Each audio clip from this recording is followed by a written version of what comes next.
The conflict between Israel and Hamas leads to many stranded travelers at airports in Israel. And the race for Speaker of the U.S. House causes frustration for some lawmakers.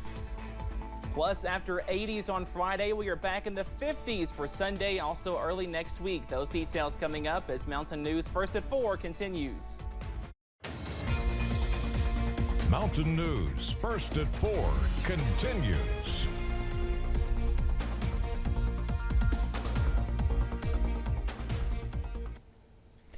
Travelers stranded in Israel went to the country's main international airport today trying to obtain tickets out of Israel as the Israel-Hamas war entered its 7th day.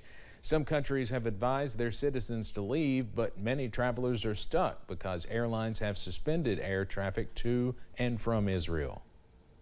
The war started and I'm French. France has not officially called anyone to go out of Israel, but I don't feel I should stay for security reasons. And also more psychologically, I think it's good for me to go a bit away for this time. Israel's military ordered hundreds of thousands of civilians living in Gaza City to evacuate today. A Turkish military plane with humanitarian aid for Palestinians in Gaza has arrived in Egypt. The aid material included canned food, medical material, and other items. Turkey's government leaders have offered to mediate in the unprecedented clashes between Israel and the Islamist militant group Hamas. The aid shipment also comes as Turkey's foreign minister heads to Cairo for talks on regional and bilateral matters. In the nation's capital, crowds gathered to demonstrate in support of Americans in Israel. People came together today at Freedom Plaza holding signs supporting the American Jewish community for Israel. The rally was organized by officials with the Jewish Federation of Greater Washington and the Jewish Community Relations Council of Greater Washington. People around the world are sending best wishes and prayers to Israel and Gaza. People have been seen bringing flowers and toys to the walls of Palestinian and Israeli embassies in Moscow.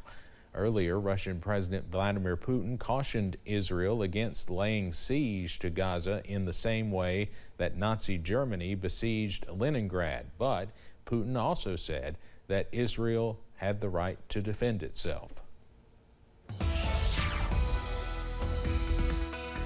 We are tracking more awesome weather across the mountains into your Friday afternoon. We do stay dry for most of us into this evening, but those rain chances are looming as we go late tonight, also early on Saturday. Here's a live look right now, though, from UVA-wise under plenty of sunshine. That temperature is 73 degrees. Most of us, though, right now in the upper 70s and lower 80s. So we are well above average, and we stay mild as we go into tonight. Those lows back in the middle to lower 60s as you wake up and kick off the weekend. Up on the radar once again, we are dry, but notice clouds are increasing across the Cumberland Valley as that next weather system is not too far away. Also tracking maybe a few light sprinkles close to the Kentucky and Tennessee border. I do think most of us are dry as we go into tonight for high school football, but a stray shower cannot be ruled out in some areas by this evening, also into tonight. But again, those higher rain chances are looming, all thanks to this upper level low over Iowa. That will bring some showers for this weekend. Also some cooler weather as we go into Sunday, also early parts of next week.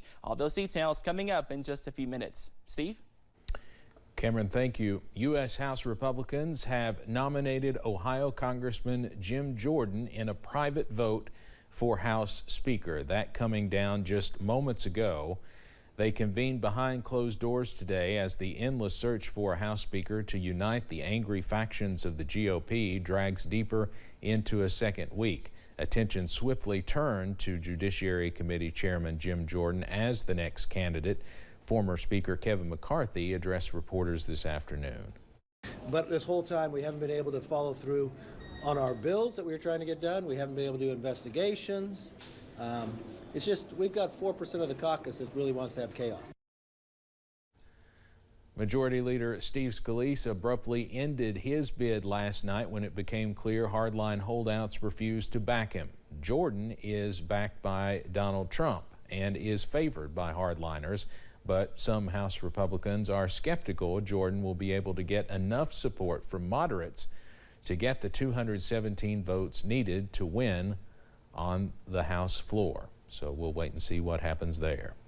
The Kentucky Association of Manufacturers hosted its Eastern Kentucky briefing today. Several company and community leaders in the area gathered to learn about ways to better expand the workforce and how to learn from each other on what they are experiencing. Association President and CEO Frank Gimley says it's important to hear from folks about the things that need to be addressed to better the workforce.